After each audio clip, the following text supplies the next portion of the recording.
a lot of these, CEOs of these companies, they're charlatans. They're trying to trick, they're trying to make their product look in the best way possible.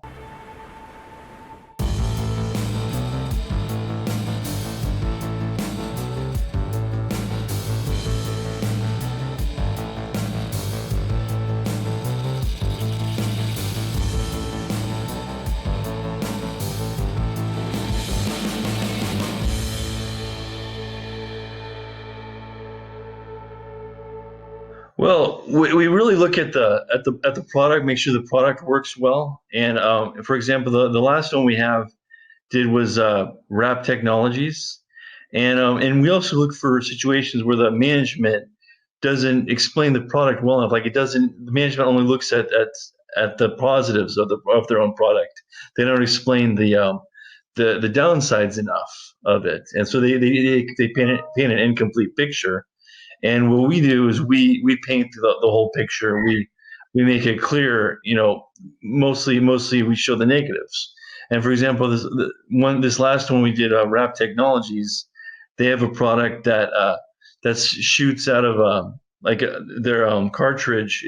It shoots. It's like a wrap, like a rope that wraps around the suspect, and it's supposed to disable them, but it doesn't always work that well. And they actually hid. They didn't report to investors a pilot test that the Los Angeles Police Department did for 6 months. They didn't put it out in a PR or anything, and it actually wasn't very good. And so we exposed that pilot program, and the stock fell like between 20 and 30% on the day that we published our report. They trained 1,100 police officers, and gave the 1,100 police officers 200 of the bull wraps in the field for them to use. And over a 6-month period, it was only used 9 times. So, with all the energy they put into it, because the pandemic happening isn't a big enough excuse why it didn't work. They should have been, making more of an effort to actually use it. Like a lot of these, CEOs of these companies, they're charlatans. They're trying to trick. They're trying to make their product look in the best way possible that they possibly can. They're trying to make themselves look as good as they possibly can. And they don't disclose the negatives of their company or their product. We're focusing on the product. So all they're telling people is the positives. So it helps to have, just the market in general.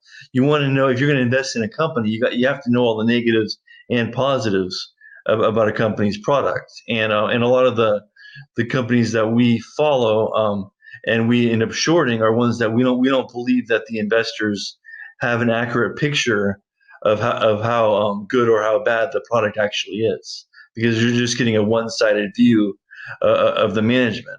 And so we make it clear, okay, this is why this product is faulty. This is why it's no good.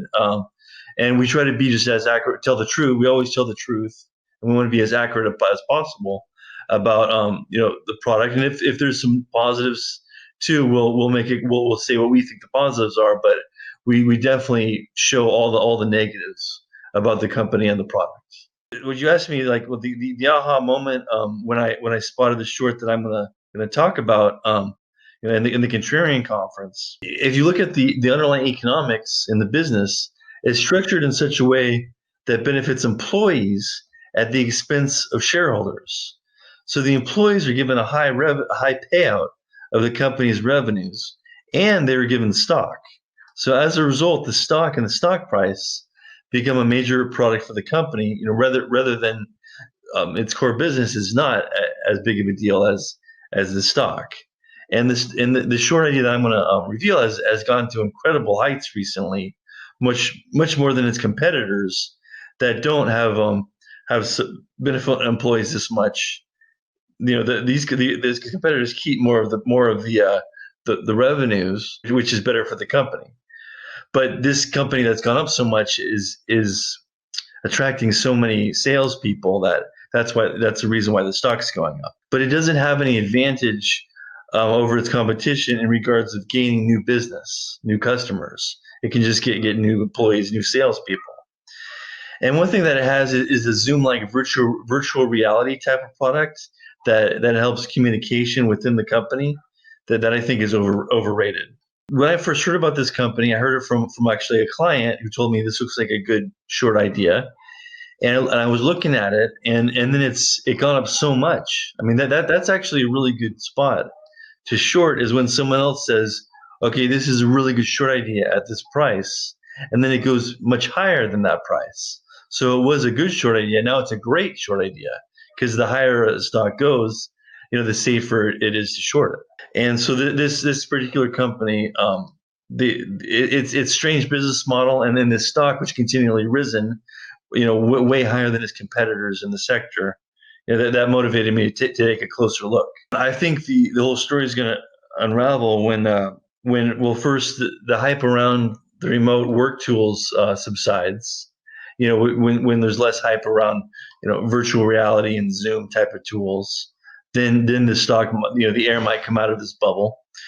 And if revenues don't grow as much as expected, such as what happened recently with Fastly, they recently lowered guidance. That's a high flying tech stock, and the stock crashed 30%. So something like that could happen with this one that I'm going to do.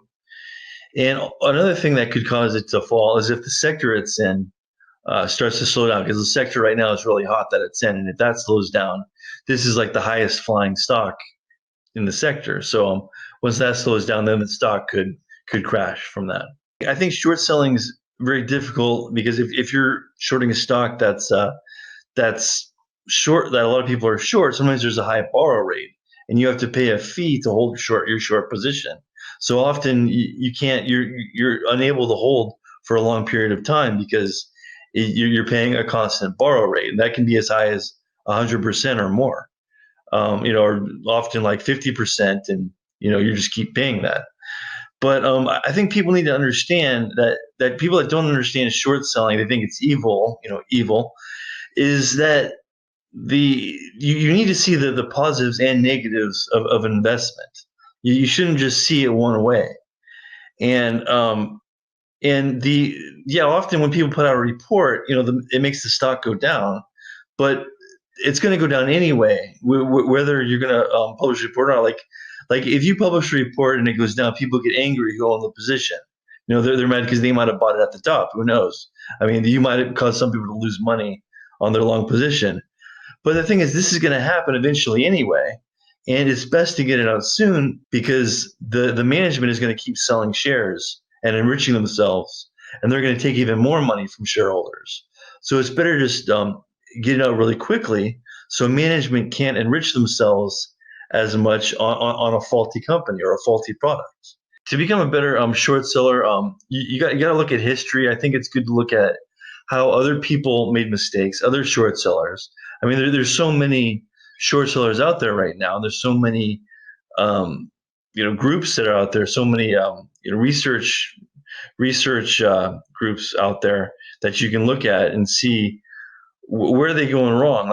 And you can read the report. Like sometimes they put out a report that works, and that ends up being right, and sometimes they put one out that doesn't work. So you need to look at, why didn't this work, not only for my own reports, but other people as well. And that's what I that's what I pay attention to try to improve myself.